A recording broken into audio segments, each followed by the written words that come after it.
Ladies and gentlemen, let me tell you a story of dust and mercy, of a man shaped by the open range, and of a moment when a single sentence changed many lives forever. The sun was falling low over the plains when the cowboy rode in. His horse was tall and patient, the kind that knew the weight of long miles and longer silences. The man in the saddle wore a hat pulled low, a coat faded by years of wind and weather. Folks in the nearby town called him Elias Crow, though he rarely used his first name. To most, he was simply the cowboy, quiet, capable, and alone. Elias had lived that way for years. He kept a spread far beyond the cottonwoods, where the river bent like an elbow and the land rolled out in forgiving waves. He had cattle, a sturdy barn, and a house with more rooms than he ever needed. Once, long ago, laughter had filled those rooms. Once, he had a family. But life on the frontier took what it wanted and left what it could. Elias learned to ride with grief, the way he rode with storms head down, steady hands, eyes forward. That evening, he stopped in town to trade for supplies. As he tied his horse, he heard it.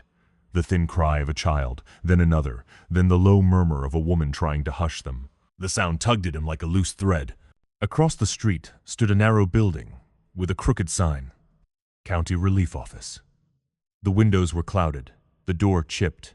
Elias watched as a woman stepped outside with a bundle in her arms.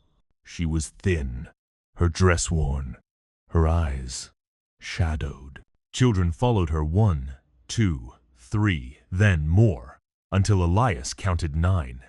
The smallest clutched her skirt. The oldest tried to look brave. The woman paused, pressing her forehead to the door as if gathering strength. When she turned, she nearly collided with Elias. "I'm sorry," she said quickly. He tipped his hat. "No harm done." She nodded, then hurried the children along. But one stumbled. Elias moved without thinking, steadying the boy. The child looked up at him with wide eyes, then smiled a quick, hopeful thing that struck Elias harder than any blow. He watched them walk toward the edge of town, toward a patch of land no one wanted. A question rose in him, unwelcome and insistent. He mounted his horse and followed at a respectful distance. They stopped by a sagging fence near an abandoned shed. The woman sat, setting the baby down, counting heads the way a shepherd counts sheep. Elias dismounted. "Ma'am," he said gently, "are these all your children?" She stiffened, then nodded. "Yes, sir, all mine." He took them in dirty faces, mended clothes, eyes that had learned too much too early. "Where's their father?" Her gaze dropped. "Gone. Fever last winter." "I'm sorry," she swallowed. "So am I." Silence settled, thick as dusk. Elias cleared his throat. "What's your name?" "Clara," she said. "Clara Whitfield." He looked at the children again. "They hungry?" She hesitated, pride warring with truth. "Yes?" Elias felt the old ache stir, the one he thought he'd buried. He thought of his empty house, the long table with chairs pushed in.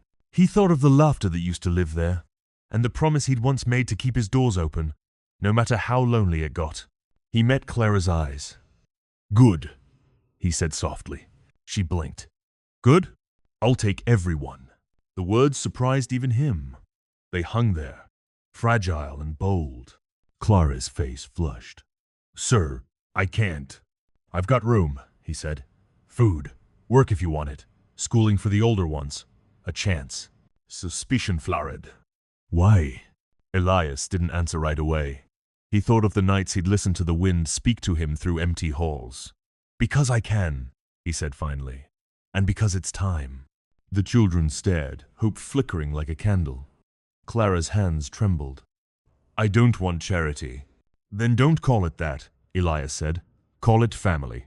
The ride to the ranch was quiet. The children crowded into the wagon. Elias borrowed, whispering, pointing at the horizon. Clara sat beside him, stiff as a fence post. When they arrived, the house stood waiting solid, sun-warmed, patient. Elias showed them the rooms. The children explored with reverent awe. Laughter bloomed, tentative at first, then full. That night, they ate stew at the long table. Elias watched the children eat, watched Clara relax inch by inch. He felt something he hadn't felt in years. Purpose. Days turned into weeks. The ranch changed. Footsteps filled the halls. Clara proved capable and kind, teaching the children, tending the garden. Elias taught the older ones to ride, to mend fences, to respect the land. The little ones followed him like shadows. There were challenges, nightmares, old wounds, but there was also healing. The children learned they were safe. Clara learned to trust again. Elias learned that grief doesn't end, it transforms. One evening, as the sun sank, Clara stood beside Elias on the porch. "You didn't have to do this," she said. "I know," he replied. "I wanted to." She smiled, tears shining. "You saved us." He shook his head. "We saved each other." Years later, folks would ask Elias how he ended up with such a big family. He'd tip his hat and say, "I asked a question, then I listened to the answer." And that, my friends, is how one cowboy learned that the greatest herds aren't measured in cattle but in hearts. If you enjoyed this story, please subscribe our channel for more video. Your support helps us bring more powerful stories like this to life. Thank you for listening.